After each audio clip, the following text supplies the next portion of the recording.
Oke teman-teman, di sini kita akan diskusi masalah penjumlahan dan pengurangan vektor dengan metode grafis. Jadi maksudnya metode grafis itu adalah kita akan menggunakan grafik ya. Nah, sebelum kita mulai, kita harus pahami dulu ada 4 aturan yang digunakan dalam penjumlahan dan pengurangan vektor menggunakan metode grafis. Aturan yang pertama adalah arah acuan dari sumbu X itu adalah positif, teman-teman. Jadi kalau kita gambarkan ya, ini aturan yang A. Jadi kalau misalkan ada sumbu begini, ya, ini adalah sumbu X-nya, kemudian ini adalah sumbu Y-nya, maka arah acuan dari sumbu X positif. Jadi kalau kita punya vektor di sini, teman-teman, nah, acuannya itu kita ambil dari sumbu X positif ini, ya, berarti yang ini ya, terhadap vektor tersebut. Oke, jadi misalkan ini adalah vektor A, saya sebutnya ya, begini. Kita akan menggunakan acuan sumbu X positif. Kemudian yang kedua, sudut vektor bernilai positif jika arahnya berlawanan putaran jarum jam. Jadi teman-teman, kalau kita lihat, jarum jam itu kan muternya ke sini ya.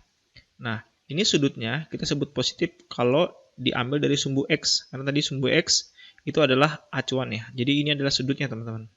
Nah, ini sudut positif. Gitu ya.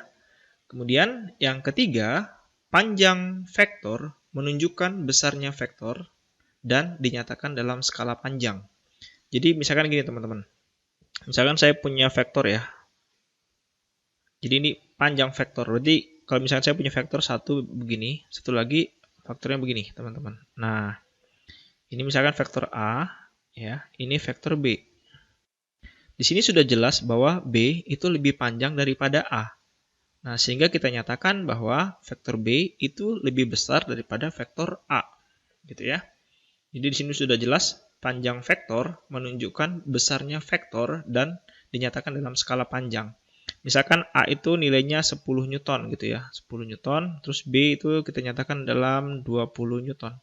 Nah, ini kita ubah ke dalam grafis. Jadi misalkan ini adalah sumbu X ya, ini kita nyatakan dalam misalkan 10 satuan ya.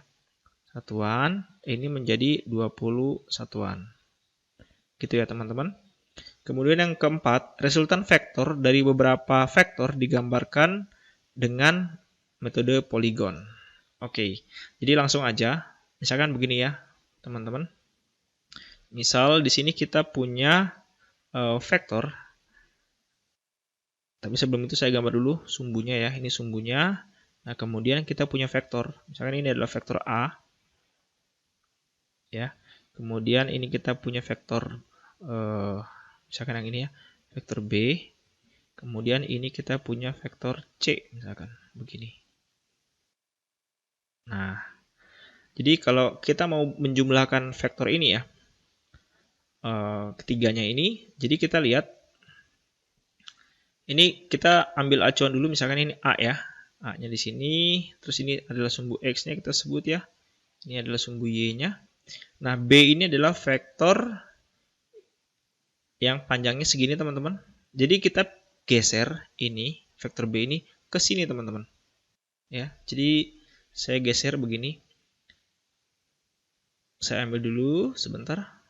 Nah, arahnya sama besarnya itu nggak boleh berubah teman-teman. Jadi ini saya geser jadi ke sini. Nah, gitu ya. Jadi vektor B, sorry ini topinya ketinggalan. Ini topinya ya, topinya oke. Nah, kalau kita mau menjumlahkan vektor itu ini kan pangkal ya teman-teman. Ini pangkal, kita sepakat ini adalah ujung. Nah, vektor selanjutnya itu pangkalnya harus ketemu dengan ujung vektor sebelumnya, gitu ya. Oke teman-teman, jadi nggak bisa kita misalkan kita punya vektor, kita mau jumlahkan sama begini, itu nggak bisa teman-teman. Ini salah, ya. Seharusnya begini. Kita jumlahkan ini misalkan vektor A ya, kita jumlahkan, kemudian misalkan yang tadi yang ini adalah vektor B misalkan ya. B. Jadi kita jumlahkan, ini pangkalnya di sini, dia akan menjadi B-nya begini teman-teman. Nah, gitu ya. Oke, terus balik lagi ke sini, ini vektor C, kita ambil. Oke, kita pindahkan. ke ujungnya vektor B. Nah, begini teman-teman. Sip. Nah, itu dia ya. Maka resultan vektornya adalah yang ini teman-teman. Dari sini, oke, saya tarik dari sini menuju ke ujungnya teman-teman. Nah, ini misalkan ya. Misalkan ujungnya di sini. Nah, ini adalah yang merah ini adalah resultan vektornya. Ya. Jadi, misalkan saya sebut sebagai F. Jadi, F itu adalah A tambah B tambah dengan C, teman-teman. Nah, itu dia jawabannya. Oke? Kak, boleh nggak kalau misalkan kita tambahkan C-nya dulu? Oh, boleh-boleh aja, teman-teman. Boleh banget. Jadi, misalkan saya ambil begini ya. Ini saya copy dulu bentar. Oke, saya pindahin ke sini. Nah, ini dia. Oke. Jadi, ini saya hapus dulu bentar. Iya, F-nya juga saya hapus. Oke. Nah, jadi kita tambahkan dulu si C-nya, teman-teman ya. Misalkan begini. Ini C-nya ya. C-nya. Saya tambahkan dulu ke ujungnya A. Oops, sorry. Bentar ya. C-nya tadi kita tambahkan dulu. Jadi kita pindahin ke sini. Nah, gitu ya teman-teman. Boleh? Boleh banget. Nggak ada masalah ya. Ntar ini saya gambarkan ujungnya biar bagus ya. Ini ujung vektor C atau yang ini. Nah, terus vektor B-nya. Nah, vektor B-nya kita pindahin ke ujung C. Ini ya, kita pindahkan ke sini. Nah, teman-teman, itu dia. Jadi hasilnya yang mana? Hasilnya adalah yang warna merah ini. Ya.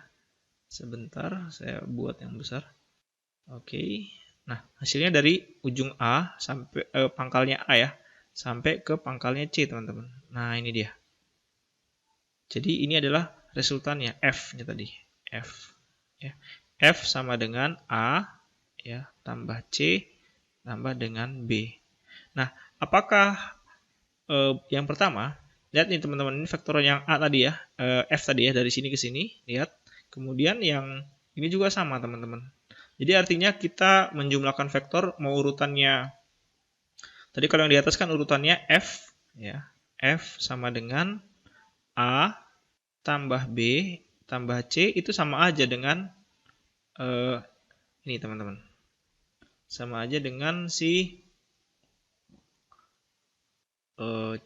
C tambah B. Gitu ya. Itu adalah cara menjumlahkan dan mengurangkan vektor dengan metode grafis. Nah, jangan lupa teman-teman, di sini ada kelemahannya dari metode ini. Kelemahannya apa?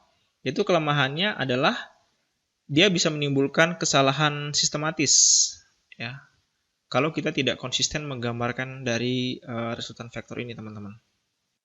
Nah, oleh karena itu, untuk menghindari kesalahan ini, maka kita perlu menggunakan metode yang lain, yaitu dengan menggunakan metode analitis.